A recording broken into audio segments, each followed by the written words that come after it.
তাই A B C D হচ্ছে একটি বর্গ। এই হলো আমাদের পরিবৃত্ত যেটা আমাদের অঙ্কন করতে বলেছিল। এখানে আমরা এডি যোগ করে দিলাম। এটি হলো আমাদের রম্বস।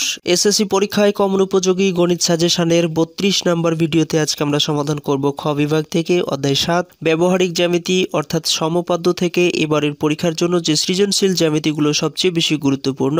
আমরা এই ধরনের 10টি সৃজনশীল জ্যামিতি নির্বাচন করেছি বিভিন্ন স্কুল কলেজের প্রশ্নগুলোকে যাচাই বাছাই করে, যার মধ্য থেকে প্রথম প্রশ্নের সমাধান করা হয়েছে। আজকে আমরা দ্বিতীয় নম্বর প্রশ্নটি সমাধান করব। আর এই প্রশ্নটি অত্যন্ত গুরুত্বপূর্ণ একটি প্রশ্ন। রাজশাহী বোর্ড 2020 সালে এই প্রশ্নটি এসেছিল। আর এই প্রশ্নের উদ্দীপক হিসাবে এখানে দেওয়া আছে একটি ত্রিভুজের 3টি বাহুর দৈর্ঘ্য যথাক্রমে a সমান 4 সেন্টিমিটার, b সমান 5 সেন্টিমিটার এবং c সমান 6 সেন্টিমিটার। এই উদ্দীপক থেকেই আমাদের 3টি প্রশ্নের সমাধান করতে হবে। ক নম্বর প্রশ্নে বলছে 4 সেন্টিমিটার বাহু বিশিষ্ট একটি বর্গ অঙ্কন করো, অঙ্কনের চিহ্ন ও বিবরণ আবশ্যক। আমরা ক নম্বর প্রশ্নের সমাধান দিয়ে মূলত 3টি প্রশ্নের সমাধান করার চেষ্টা করব। আশা করছি শেষ পর্যন্ত সাথে থাকবে। চলো শুরু করা যাক। ক নম্বর প্রশ্নে যেহেতু বলেছে 4 সেন্টিমিটার বাহু বিশিষ্ট একটি বর্গ অঙ্কন করতে অঙ্কনের চিহ্ন বিবরণ আবশ্যক বলেছে, তাই আমরা এখানে প্রথমে লিখে দিব যে 4 সেন্টিমিটার বাহু বিশিষ্ট এ বি সি ডি একটি বর্গ আঁকা হলো। তো প্রথমে আমরা 4 সেন্টিমিটার নিয়ে নিব।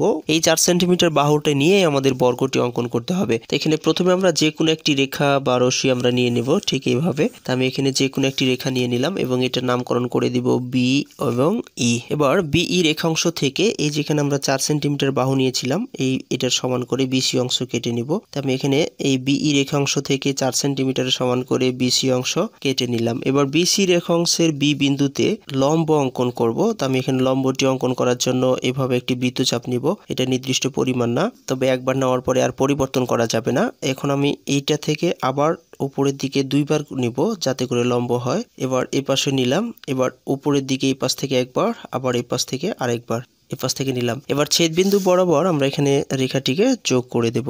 ছেদবিন্দু বরাবর রেখাটিকে যোগ করে দিলাম এবং এটার নাম দিলাম এফ। বি এফ লম্ব আঁকলাম। এবার বি এফ রেখাংশ থেকে এই বাহুর সমান করে আমরা এ বি অংশ কেটে নেব। এই বাহুর সমান করে নিলাম। তো এ বি অংশ কেটে নেব, অর্থাৎ এটার নামকরণ করে দেব এ। এবার এ ও সি বিন্দুকে কেন্দ্র করে যথাক্রমে এ বাহুর সমান ব্যাসার্ধ নিয়ে, এই যে এই বাহুর সমান ব্যাসার্ধ নিয়ে যে পাশে বি বিন্দু আছে এর বিপরীত পাশে দুটি বৃত্তচাপ আঁকবো। তো আমি এই পাশ থেকে এদিকে একবার বৃত্তচাপ নিলাম ঠিক এইভাবে। আবার এ বিন্দুকে কেন্দ্র করে এ পাশ থেকেও আরেকটি বৃত্তচাপ নিয়ে নেব।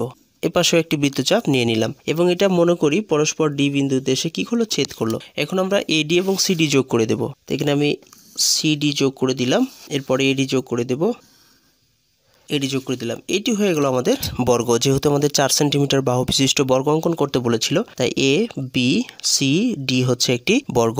এই ছিল আমাদের ক নম্বর প্রশ্নের আনসার। এবার আমরা খ নম্বর প্রশ্নটি দেখব। খ নম্বর প্রশ্নে বলছে উদ্দীপকের ত্রিভুজের একটি পরিবৃত্ত অঙ্কন করো, অঙ্কনের চিহ্ন ও বিবরণ আবশ্যক।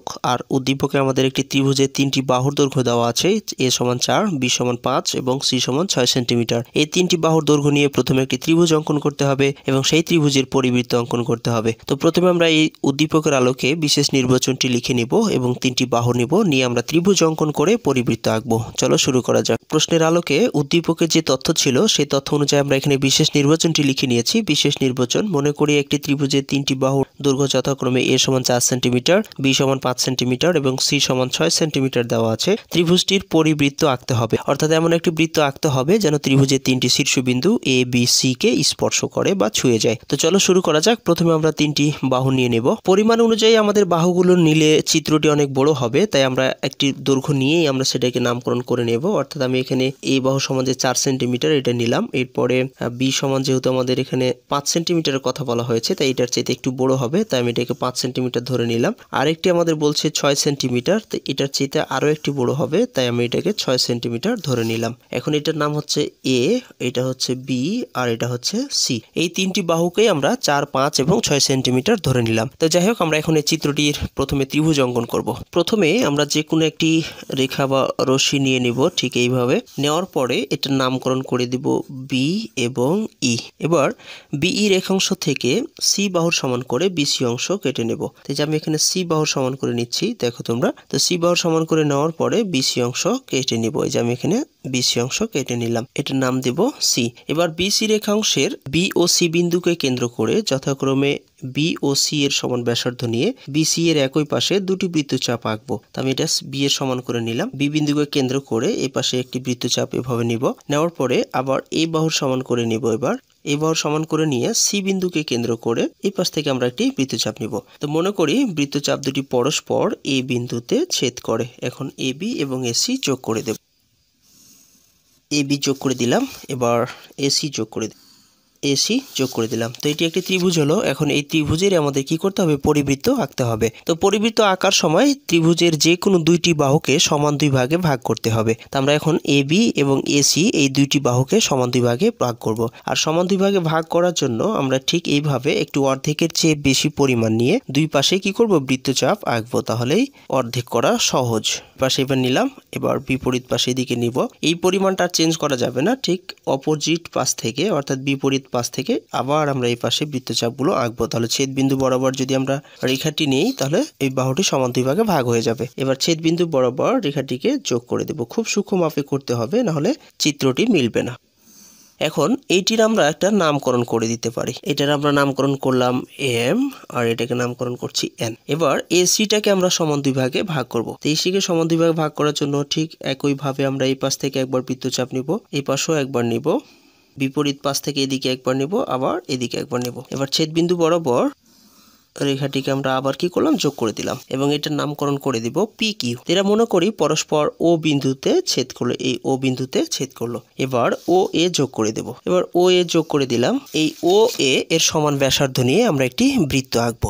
এখন ও কে কেন্দ্র করে ও এ এর সমান ব্যাসার্ধ নিলাম, এই ও এর সমান ব্যাসার্ধ নিয়ে আমরা একটি বৃত্ত আঁকবো। আমি এইভাবে বৃত্তটি এঁকে দিচ্ছি। দেখো তোমরা, যদি বৃত্তটি শীর্ষ তিনটি বিন্দুকে স্পর্শ করে তাহলে বুঝতে হবে আমাদের চিত্রটি হয়ে গেছে। আর যদি বাইরে চলে যায় অথবা ভিতরে চলে আসে তাহলে চিত্রটি আমাদের হবে না। আমাদের চিত্রটি খুব সুন্দরভাবে মিলে গেছে। এই হলো আমাদের পরিবৃত্ত, যেটা আমাদের অঙ্কন করতে বলেছিল। তা আশা করি তোমরা বুঝতে পেরেছো। এখন আমরা বিবরণটি কিভাবে লিখবো সেটা আমি লিখে দিচ্ছি। তো এখানে আমরা অঙ্কনটি লিখে দিয়েছি, অর্থাৎ বিবরণ। যে কোনো রশ্মি বিই থেকে সি এর সমান করে বিসি অংশ কেটে নেই, বি ও সি বিন্দুকে কেন্দ্র করে যথাক্রমে এ ও বি এর সমান ব্যাসার্ধ নিয়ে বিসি এর একই পাশে দুটি বৃত্তচাপ আঁকি। বৃত্তচাপ দ্বয় পরস্পর এই বিন্দুতে ছেদ করে। এ বি ও এসি যোগ করি, তাহলে এ বি সি হচ্ছে একটি ত্রিভুজ। প্রথমে আমরা যে ত্রিভুজটি অঙ্কন করেছিলাম সেটার বিবরণ হলো এটা। এরপরে এই ত্রিভুজের পরিবৃত্ত আঁকতে হবে, অর্থাৎ এমন একটি বৃত্ত আঁকতে হবে যেন ত্রিভুজের তিনটি শীর্ষবিন্দু এ বি সি বিন্দু দিয়ে যায়। এ বি ও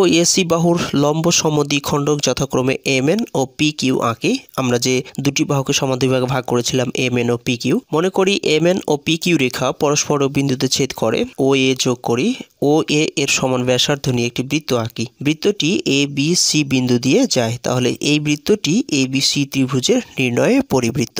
এটুকু লিখে দিতে পারলেই 4টি মার্ক পাওয়া যাবে। তা আশা করি তোমরা বুঝতে পেরেছো। এরপরে আমরা এখন চলে যাব গ নাম্বার প্রশ্নে। গ নাম্বার প্রশ্নে বলছে একটি রম্বসের দুইটি কর্ণের দৈর্ঘ্য এ ও সি, রম্বসটি অঙ্কন করো, অঙ্কনের চিহ্ন এবং বিবরণ আবশ্যক। এখানে আমাদের প্রথমে উদ্দীপকে দেওয়া ছিল ত্রিভুজের তিনটি বাহুর দৈর্ঘ্য এ সমান 4 সেন্টিমিটার, আর সি সমান দেওয়া ছিল 6 সেন্টিমিটার, বি সমান 5। যেহেতু আমাদের এখানে এ ও সি এর কথা বলেছে তাই এ সমান 4 সেন্টিমিটার নিব আর সি সমান আমরা 6 সেন্টিমিটার নিব। নেওয়ার পরে আমরা রম্বসটি অঙ্কন করার চেষ্টা করব। চলো শুরু করা যাক। যেহেতু গ নাম্বার প্রশ্নে রম্বস অঙ্কন করতে বলেছে তাই প্রশ্ন অনুযায়ী উদ্দীপকের আলোকে আমরা বিশেষ নির্বাচনটি লিখেছি। বিশেষ নির্বাচন, মনে করি একটি রম্বসের দুইটি কর্ণের দৈর্ঘ্য এ সমান 4 সেন্টিমিটার এবং সি সমান 6 সেন্টিমিটার দেওয়া আছে। রম্বসটি আঁকতে হবে। তো এখানে এ সমান 4 আর সি সমান 6, তাই আমরা প্রথমে এই বাহুগুলোর দৈর্ঘ্য নিয়ে নিব। এখানে যেহেতু প্রথমে এ সমান 4 সেন্টিমিটার আছে তাই আমি এ সমান 4 সেন্টিমিটার এই বাহুর দৈর্ঘ্যটা নিলাম, আর সি সমান দেওয়া আছে 6 সেন্টিমিটার, তাই আমরা সি সমান 6 সেন্টিমিটার পর্যন্ত নিয়ে নিব।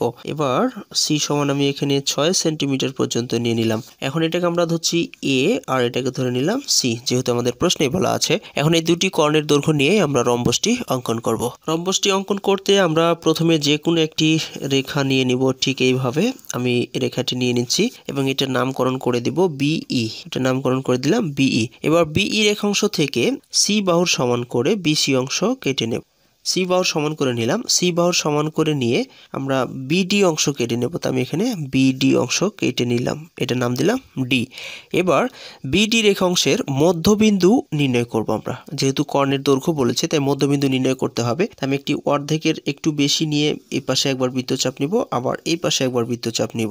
নেওয়ার পরে ঠিক বিপরীত পাশ থেকে একই পরিমাণ নিয়ে এদিকে একটি বৃত্তচাপ নিব, আবার এই পাশে একটি বৃত্তচাপ নিব। এবার ছেদবিন্দু বরাবর আমরা রেখাটিকে যোগ করে মধ্যবিন্দু নির্ণয় করব। তবে এখানে মধ্যবিন্দু নির্ণয় করলাম। এটাকে আমরা নামকরণ করে দিতে পারি GH। তো আমি এটাকে দিলাম G আর এটাকে দিলাম H, GH নামকরণ করে নিলাম। এবার এই বাহুর পরিমাণ যে আমরা নিয়েছিলাম 4 সেন্টিমিটার, তাই এটাকে আমরা অর্ধেক করে নিব।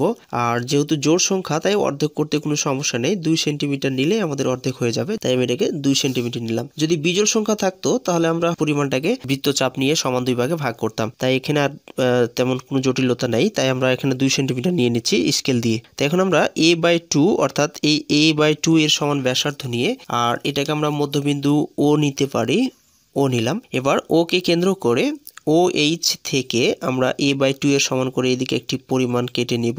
আবার বিপরীত পাশে ও কে কেন্দ্র করে OG থেকে a/2 এর সমান ব্যাসার্ধ নিয়ে এদিকে একটি অংশ কেটে নিব। তো কেটে নেওয়ার পরে আমরা এটাকে নামকরণ করতে পারি A, আর এটাকে আমরা নামকরণ করতে পারি C। এবার রেখাগুলোকে আমরা যোগ করব, অর্থাৎ AB যোগ করে দেব। AB যোগ করে দিলাম। এরপরে আমরা BC যোগ করে দেব, BC যোগ করে দিলাম। এবার CD যোগ করে দেব, CD যোগ করে দিলাম। এবার আমরা AD যোগ করে দেব, তাহলে আমাদের রম্বসটি হয়ে যাবে। এখানে আমরা AD যোগ করে দিলাম। এটি হলো আমাদের রম্বস, এটাই আমাদের অঙ্কন করতে বলেছিল। তো এখন আমরা যে কথাগুলো বললাম সেগুলোই বিবরণ, তারপরেও আমি এখানে লিখে দিয়েছি। তো এখানে অঙ্কনটি লিখে দিয়েছি। অঙ্কন: যে কোনো রশ্মি BE থেকে C এর সমান করে BD অংশ কেটে নেই। এই যে আমরা BD অংশ কেটে নিয়েছিলাম। এরপরে BD এর লম্ব সমদ্বিখণ্ডক GH আঁকি। এই যে আমরা G এবং H এঁকেছিলাম, যা BD কে O বিন্দুতে ছেদ করেছিল। এই O বিন্দুতে OH এবং OG থেকে a/2 মানে এর অর্ধেক নিয়ে আমরা কি করেছিলাম, এর সমান করে OA এবং OC অংশ কেটে নিয়েছিলাম। OC এবং OA অংশ কেটে নিয়েছিলাম। AB, BC, CD এবং AD যোগ করি, তাহলে ABCD হচ্ছে নির্ণয়ের উদ্দিষ্ট রম্বস। এই ছিল আমাদের এই গ নম্বর প্রশ্নের বিবরণ। আশা করি তোমরা বুঝতে পেরেছো। শেষ পর্যন্ত সাথে থেকে কষ্ট করে আজকের এই ভিডিওটি দেখার জন্য অসংখ্য ধন্যবাদ জানাচ্ছি। যদি একটু হলেও উপকৃত হয়ে থাকো তাহলে অবশ্যই ভিডিওতে একটি লাইক দিয়ে কমেন্ট বক্সে তোমাদের মতামতগুলো লিখে জানিয়ে চ্যানেলটি সাবস্ক্রাইব করে না থাকলে সাবস্ক্রাইব করে পাশে থাকা বেল আইকনটি বাজিয়ে দিয়ে ভিডিওটি সবার মাঝে শেয়ার করবে। এই প্রত্যাশায় আপাতত আজকে এখানে বিদায় চাইছি। আল্লাহ হাফেজ।